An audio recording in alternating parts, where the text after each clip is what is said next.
స్వతంత్ర దినాన్ని జరుపుకుంటూ ఉంటున్నారు.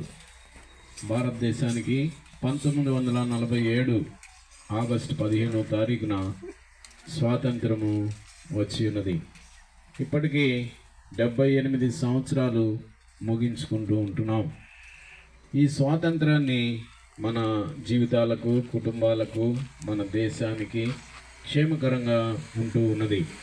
ఒకప్పుడు మనము ఇతర దేశస్తుల కింద మనము అణిచివేయబడి బానిసలుగా బ్రతికినప్పుడు మనకి విడుదల అనేది, స్వాతంత్రం అనేది ఇవ్వబడి ఉంటున్నది. ఈ స్వాతంత్రాన్ని ప్రతి మనిషి కూడా తన జీవితంలో కలిగి ఉండడానికి ఇష్టపడుతూ ఉంటాడు. అలాగే నిజమైన స్వాతంత్రము మనం ఎక్కడ పొందుకుంటాం, ఎవరి ద్వారా పొందుకుంటాం, ఎవరు మన జీవితానికి నిజమైన స్వాతంత్రాన్ని ఇస్తారనేది కూడా మీ ముందు ఉంచుతూ ఉంటున్నాం.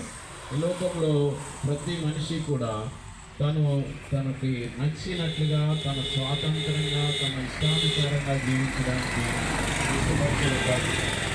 కానీ పాపం విషయంలో బయటికి రాలేని స్థితి, స్వాతంత్రాన్ని కలిగి ఉండలేని స్థితిలో మనిషి ఉంటున్నాడు.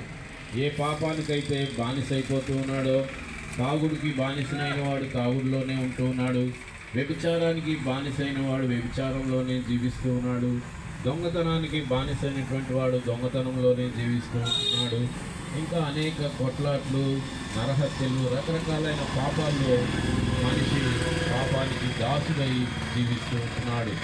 దానిలో నుంచి బయటికి స్వాతంత్రంగా బయటికి రాలేని స్థితిలో, బానిసైపోయిన స్థితిలో ఉంటూ ఉన్నాడు. మనిషిని దేవుడు పాపంలో ఉన్నటువంటి ప్రతి మనిషికి విడుదల కలిగించాలని, పాపపు జీవితం నుంచి బయటికి తీసుకొని రావాలని ఆయన ఇష్టపడుతూ ఉన్నాడు. నిజమైన స్వాతంత్రము క్రీస్తు ప్రభులో ఉన్నది. ఆ స్వాతంత్రం ఎలా కలుగుతుందనంటే, యేసు ప్రభువా అని నీ నోటితో ఒప్పుకొని ఆయనను దేవుడు మృతులలో నుండి లేపనని నీ హృదయమందు విశ్వసించిన యెడల నీవు రక్షించబడదు అని బైబిల్ గ్రంథము సెలవిస్తూ ఉన్నది. ప్రియులారా, మానవ జీవితము దేవుళ్లను వేరుగా చేస్తూ ఉన్నది, మానవులను వేరుగా చేస్తూ ఉన్నది. నిజమైన సత్యాన్ని గ్రహించాలని మీ ముందు ఉంచుతున్నాం. యేసుక్రీస్తు ప్రభులో 4 విషయాలు ప్రత్యేకంగా ఉంటున్నవి. ఆయన జన్మలో ఎలాంటి పాపము లేదు. ఆయన జీవించిన జీవిత విధానంలో ఎక్కడా పాపం లేదు. ఆయన మరణము ఏ నేరము చేయకుండా ఆయన శిలువ మరణం పొంది సమాధి చేయబడి తిరిగి 3వ దినమున లేపబడి ఉంటున్నాడు.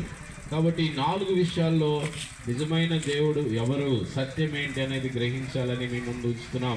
యేసయ్యను నమ్ముకున్నట్టు ద్వారానే నువ్వు చనిపోతే నీలో ఉన్న ఆత్మ పరలోకానికి వెళ్తుంది. లేని యెడల మరణాన్ని, నిత్య నరకాన్ని అనుభవించవలసి ఉన్నది.